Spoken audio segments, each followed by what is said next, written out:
Thank you, buddy. TGIF Warriors, we had the PCE today, came in pretty benign.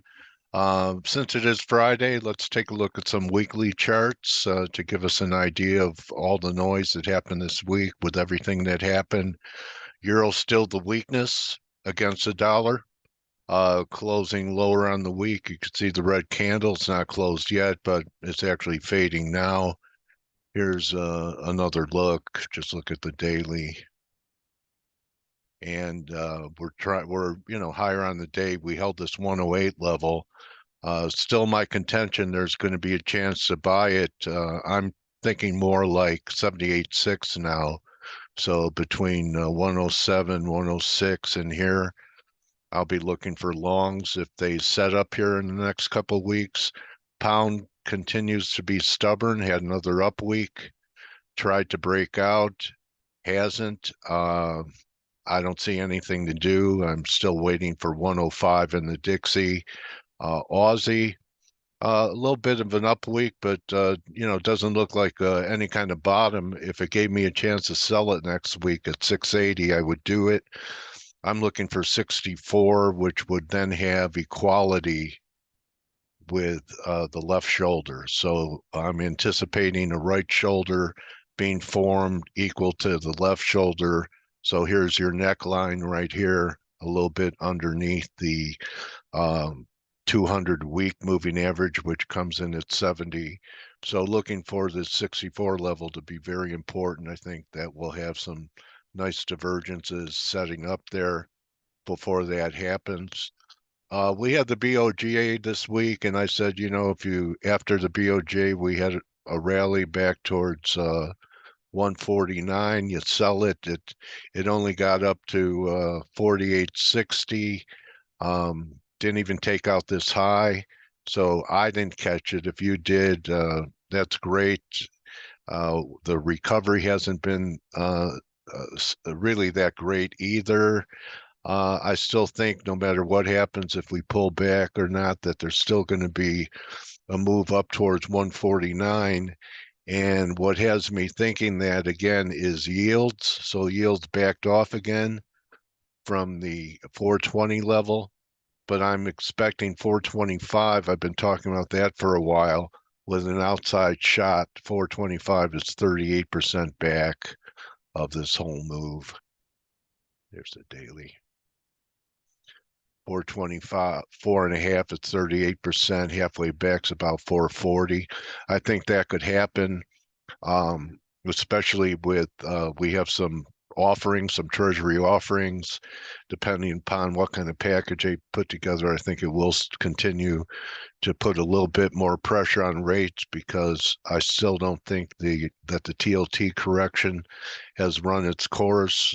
We're about 38% back here. We're underneath some important moving averages, and I think 91, maybe 89, which would be about 61.8 back, which is, if we get down here, I'd expect the 10-year to be trading at that 440 level. So still looking for higher yields to come. Not a lot. I'm not talking about new highs in yields right now. I'm taking it one step at a time. There is some pretty interesting action. Canada's been like the canary in the coal mine. I put out a sell yesterday in Canada. I've already booked it, but this is my one concern about the dollar is the way Canada's acting. We have even with the dollar being flat and just down a little bit, having a bit of a reversal week here in USDCAD. So we'll see. Maybe we could pull back towards 133. So let's just look at this. If we get through 34, maybe we could trade 33. But I don't believe this is the top in Canada. I still think we'll trade down here. I was looking for 35, but the count here is still above 136 for the longer term short in Canada, just like the Aussie, the long term buy still being close to 200 pips away. So we'll see how that happens. We never got the reversal week in Euro pound. That's something that I actually traded. I'm down about 20 pips right now. But there is a lot of divergence developing here. We made this new low. Not a great week, so maybe we're going to try 85. But I wouldn't be short euro pound here. When this bottoms, that's when the pound should start to underperform euro. So on Monday, I talked about $19 silver, and it was based upon this 2240 breakdown holding, and it didn't. It negated that breakdown. Does that make me bullish silver now? When I look at the weekly chart, uh, it's a bit of a reversal week, but I still think that we're going to head towards lower levels, even if we head up towards that um, 2350 level. I still haven't committed to buying the miners. Um, Here's the gold. Gold had an inside week, so to me, the gold I don't think it's going to hold 2,000. I think we have at least this moving average to be tested 1960, and I wouldn't be surprised before it's all over that we're trading between 1940 and 1880. That's the cover on the precious metals. May as well go to the miners. Leaves are open now. So as you can see, when you look at Newmont, pretty ugly week. So 30 is still a target of mine here. GDX had a little better of a week. It's the blue candle with a little bit of a wick. If I'm right about gold, I think we'll be trading down here at 25. B2 Gold had some mining issues. I've been talking about 250, pretty negative look. We're about to take out the October lows. Orla has acted better, really isn't giving back much.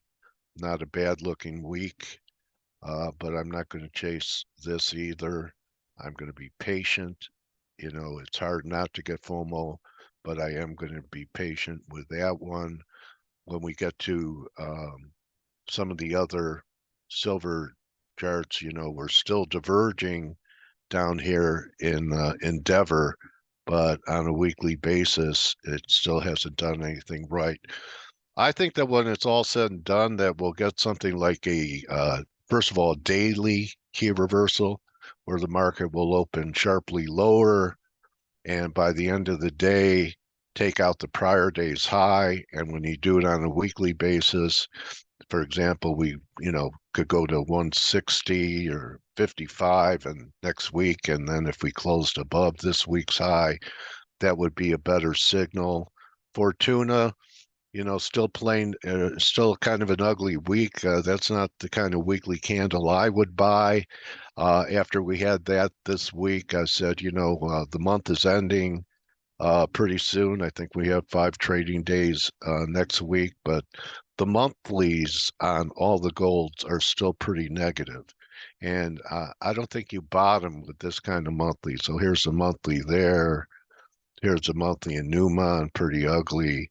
Here's a monthly in GDX, a red candle, which has been holding up better. BTG, the monthly candle, heading towards this wedge line. Here's SILJ, which has been holding up, but still a negative month. I'd still be looking for a reversal month the other way. AG, same thing, about to hit new lows. EK, of course, you see the monthly here.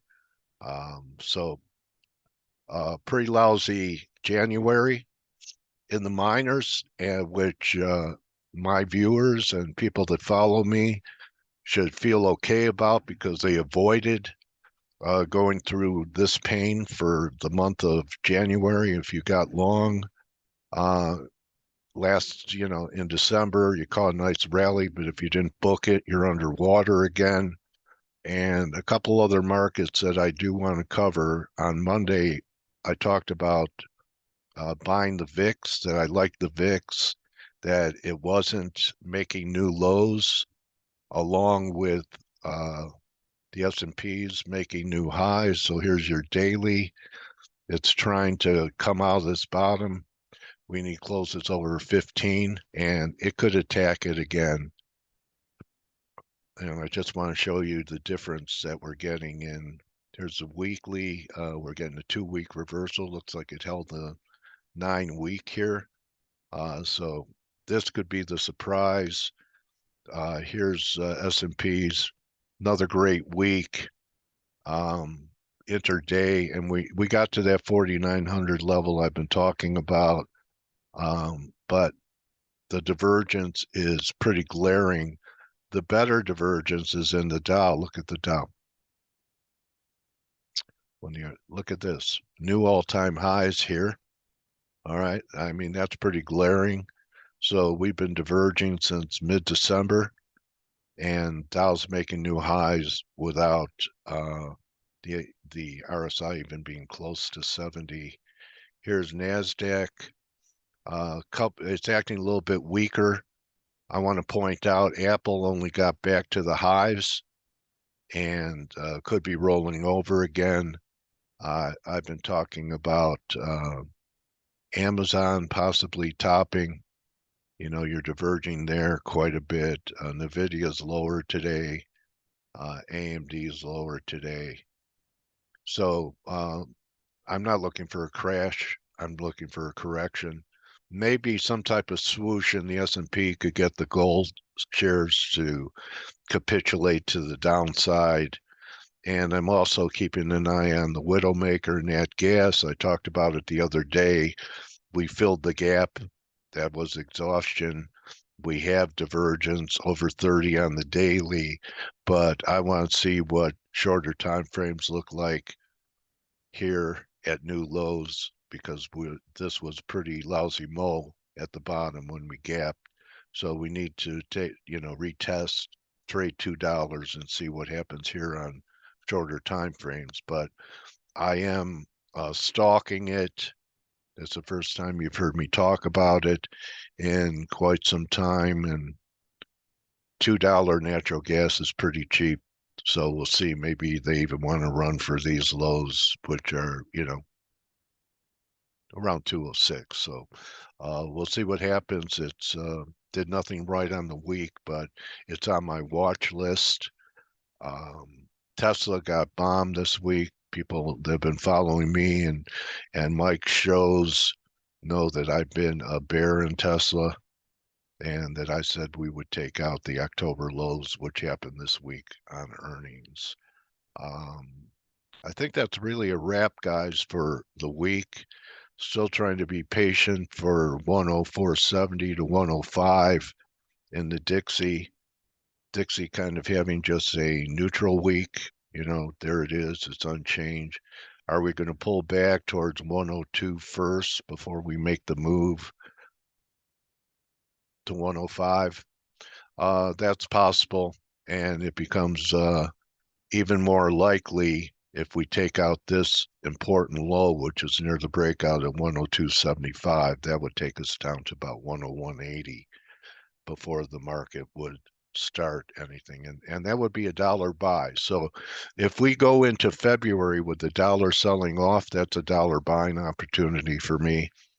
So we'll see if that happens. But I know what I'm going to do today should it get there early next month. And the reasons are the same. The reasons are yields haven't completed their bear market rally, and I don't think the dollar completes until we're closer to 105. So if they sell the dollar off, which is kind of what Canada is saying could happen, back down to here, it's a buy, just like Canada would be a buying opportunity. Down here, the dollar would be a buying opportunity. And if they're able to keep Aussie together and it rallies back towards this moving average here, 670 or so with dollar weakness, that too would be a sell for a final decline towards 64. I hope that my analysis is giving you some nice guidelines that you're learning to look at what I see when it comes to RSI work. And it's easy to look left and find support and resistance levels, but I still think we're going to approach some inflection points in February. Last year in February, gold peaked. Okay, so I'm looking for the inverse. Let's go back.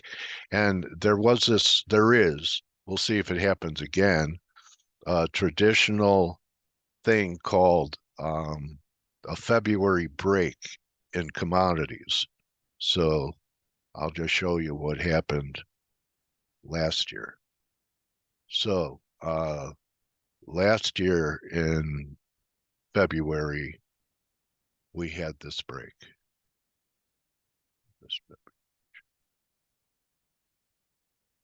Yeah, it's near the end of January. All right, the Fed break. And we had a pretty good break, right?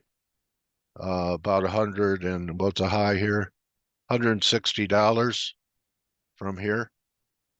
So, $160 if you don't count this spike, but count this high up here was 2088, 160 would take it to 1920 down here if we have something analogous into February.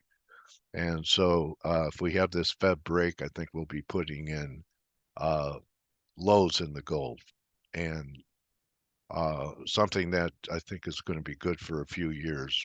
I favor silver though. So we'll see what happened last February in silver. It was up here, right here. And that was a pretty good break too from, call it 2460. That was 460. So, 460 from here is 21 and a half.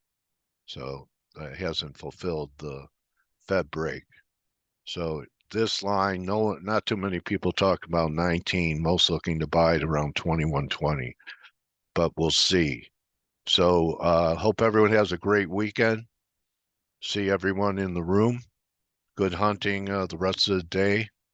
Next week, I have Tom Luongo with us on Wednesday, and Mike probably has one more broadcast to do today. So the best way to get involved with us is to check into TradeGATEHub. It's free. Share your ideas. Mike posts a lot of content. I post some trading ideas and some charts and things I see. So go to TradeGATEHub.com and join, sign up, come in, share your work. We're not selling you anything. Okay, so come in and help iron sharp iron. Have a great weekend, everyone.